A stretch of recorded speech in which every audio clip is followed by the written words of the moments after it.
अस्सलाम वालेकुम दोस्तों। पाकिस्तान क्रिकेट टीम के सेंट्रल कॉन्ट्रैक्ट रवां साल 30 जून को खत्म हो चुके हैं और नए सेंट्रल कॉन्ट्रैक्ट का ऐलान हमेशा 1 जुलाई को कर दिया जाता है, लेकिन अभी तक सेंट्रल कॉन्ट्रैक्ट का ऐलान नहीं किया गया।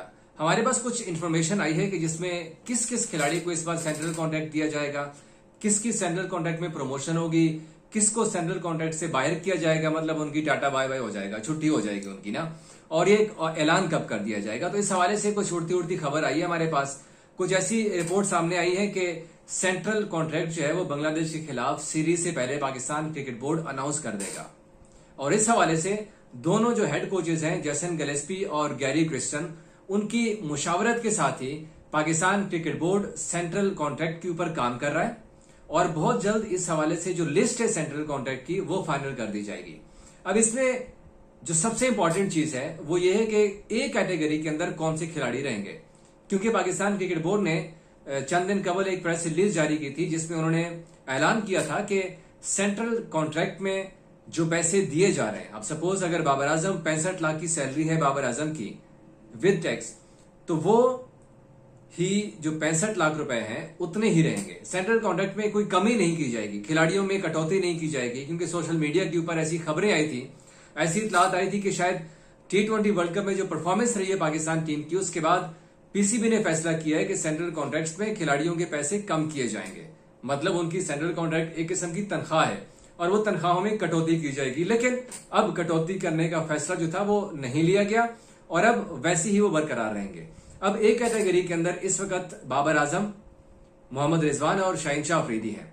आपको याद है कि इन तीनों खिलाड़ियों ने कनाडा की G20 लीग खेलनी थी, ग्लोबल T20 लीग, जो कि आजकल आमिर और इफ्तिखार अहमद, मोहम्मद नवाज आपको एक्शन में नजर आ रहे हैं वहां पर। उसी लीग में बाबर आजम, शाहीन और रिजवान ने भी जाना था और उनका अच्छा खासा एक हैंडसम किस्म का कॉन्ट्रैक्ट हुआ था वहां पर, लेकिन पाकिस्तान क्रिकेट बोर्ड ने उन्हें एनओसी नहीं दिया था। और एनओसी ना देने की एक रीजन थी कि ये ऑल फॉर्मेट के प्लेयर्स हैं, T20, ODI और टेस्ट, ये तीनों फॉर्मेट खेलते हैं। तो इसीलिए ये तीनों खिलाड़ी तो बदस्तूर ए कैटेगरी के अंदर रहेंगे। पीछे रह गए नसीम शाह साहब, जो कि एक अरसे से वो भी तीनों फॉर्मेट खेल रहे हैं। तो अब ये इम्कानात है कि नसीम शाह को बी कैटेगरी से उठाकर ए कैटेगरी के अंदर डाला जाएगा। यूं ए कैटेगरी में 4 खिलाड़ी हो जाएंगे नसीम शाह के बाद। इसी तरह से बी कैटेगरी के अंदर उसमें काफी ज्यादा जो है वो चेंजेस का इम्कान है, उसमें काफी ज्यादा रद्दोबदल भी होगा। पाकिस्तान के टेस्ट टीम के कैप्टन शान मसूद जो है वो बी कैटेगरी के अंदर है, वो बदस्तूर बी कैटेगरी में रहेंगे। लेकिन जो खिलाड़ियों की छुट्टी होने वाली है ना, उनमें मोहम्मद नवाज भी शामिल है, इमाद वसीम है, उनके साथ फास्ट बॉलर एहसानुल्लाह भी हैं जो कि इंजरी का शिकार हैं। ये 3-4 ऐसे खिलाड़ी हैं जिनकी सेंट्रल कॉन्ट्रैक्ट से छुट्टी होने का इम्कान है। अब बी कैटेगरी में शादाब खान भी शामिल है, इमामुल हक भी हैं, फखर जमान भी हैं और उनके साथ बहुत ज्यादा खिलाड़ी हैं जो कि इस वक्त बी कैटेगरी के अंदर शामिल हैं। अब शादाब खान की तनजली हो सकती है सी कैटेगरी के अंदर, जबकि पीसीबी ये भी कह रहा है कि A, B, C तक ही खिलाड़ियों को रखा जाए, जबकि डी कैटेगरी को ही खत्म कर दिया जाए, क्योंकि इमर्जिंग खिलाड़ी भी काफी ज्यादा आए थे। कोई 30 तकरीबन 30 के करीब ऐसे खिलाड़ी हैं जिनको इस वक्त सेंट्रल कॉन्ट्रैक्ट दिया जा रहा है, जो सीनियर के हैं। तो अब एक सेंट्रल कॉन्ट्रैक्ट को एक नया रंग दिया जा रहा है। उस रंग के अंदर कुछ डोमेस्टिक क्रिकेटर्स भी शामिल किए जाएंगे जो कि मुसलसल परफॉर्म करते आ रहे थे और उनको कॉन्ट्रैक्ट नहीं मिल रहा था, उनको भी शामिल किया जाएगा। अलबत्ता जो बी कैटेगरी है उसके अंदर काफी ज्यादा चेंजेस आपको नजर आएंगे। जो बी कैटेगरी के ज्यादातर प्लेयर्स हैं वो शिफ्ट किए जाएंगे सी कैटेगरी के अंदर, जबकि सी में से एक आध खिलाड़ी ऐसे हैं जिनका इम्कान है कि जिनको प्रमोट किया जाएगा बी कैटेगरी के अंदर।